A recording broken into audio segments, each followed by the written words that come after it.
नाशिक येथील आत्मा प्रकल्प यांच्या नेतृत्वाखाली सुरगाणा तालुक्यात पंजाबराव देशमुख नैसर्गिक शेती मिशन कार्यक्रमाअंतर्गत शेतकरी मेळावे तसंच शेतकरी प्रशिक्षण घेण्यात आलं। तालुक्यात भिंतघर, गुही, सुरगाणा, बोरगाव हे प्रत्येकी 500 हेक्टरचे नैसर्गिक सेंद्रिय शेतीचे क्लस्टर आहे। या अंतर्गत प्रति क्लस्टर 25 हेक्टरच्या 20 गटांचे आत्मा अंतर्गत रजिस्ट्रेशन केले असून सदर गटांचा समावेश क्लस्टरमध्ये केलेला आहे। गटांमधील निवडक शेतकऱ्यांचे कृषी विज्ञान केंद्र नाशिक येथे नैसर्गिक शेतीचे प्रशिक्षण तज्ज्ञांकडून घेण्यात आलेले आहे।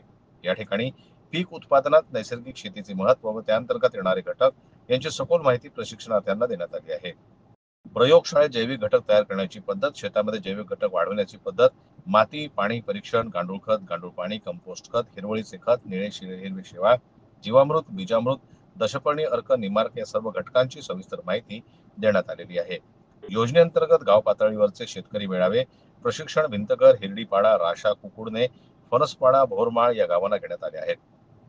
योजनेअंतर्गत गटातील शेतकऱ्यांना आतापर्यंत पहिल्या वर्षी प्रतिगट 3400 किलो ताक बियाणे, 500 किलो S9 कल्चर, 250 लिटर जैविक जीवाणू संघ आणि जैविक कीटक व बुरशीनाशक तयार करण्यासाठी प्रतिगट 100 लिटरचे 50 ड्रम असे एकूण 2000 ड्रम गटांपर्यंत पोहोचते करण्यात आलेले आहेत।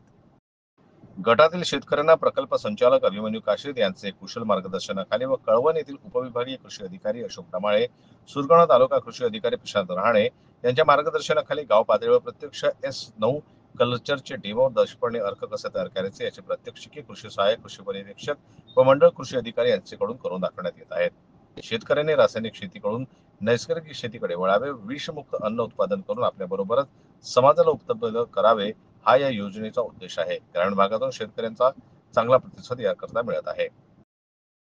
जनमत लाईव्ह न्यूज करता बोरगाव प्रतिनिधी लक्ष्मण बागुल यांची रिपोर्ट।